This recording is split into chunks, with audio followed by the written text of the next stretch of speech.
বন্ধুরা, আজকে আমি আবার চলে এসেছি। আপনারা সবাই ভালো আছেন তো?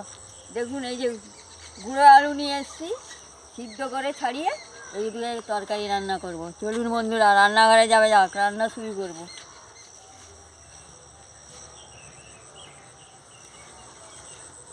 আবার রান্নাঘরে চলে এসেছি, উনুনটা ধরিয়ে নেবো। কড়াটা বসিয়ে দিচ্ছি। এবার কড়া গরম হয়ে গেছে, আমি তেলটা দিয়ে দিচ্ছি। হয়ে গেছে, আমি পেঁয়াজ কুচিতে দিয়ে দিচ্ছি।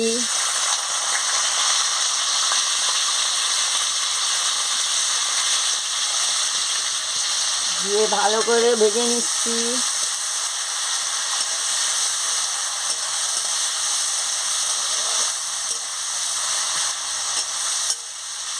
আদা বাটা রসুন বাটাটা দিয়ে দিচ্ছি, দিয়ে ভালো করে মশলাটাকে কষিয়ে নিচ্ছি।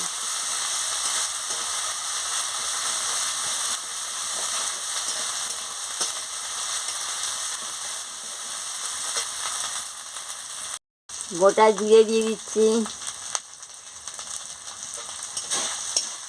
দিয়ে ভালো করে মশলাটাকে কষিয়ে নিচ্ছি। লঙ্কার গুঁড়ো আর হলুদের গুঁড়ো দিয়ে দিচ্ছি, দিয়ে ভালো করে মশলাটাকে কষিয়ে নিচ্ছি। টমেটো কুচি দিয়ে দিচ্ছি।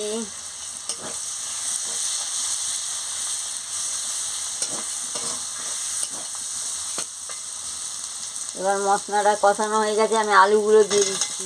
আলু দিয়ে মশলার সঙ্গে ভালো করে কষিয়ে নিচ্ছি।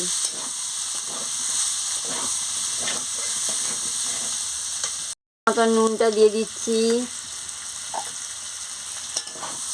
দিয়ে ভালো করে কষিয়ে নিচ্ছি। মিষ্টি দিয়ে দিচ্ছি, দিয়ে ভালো করে কষাচ্ছি।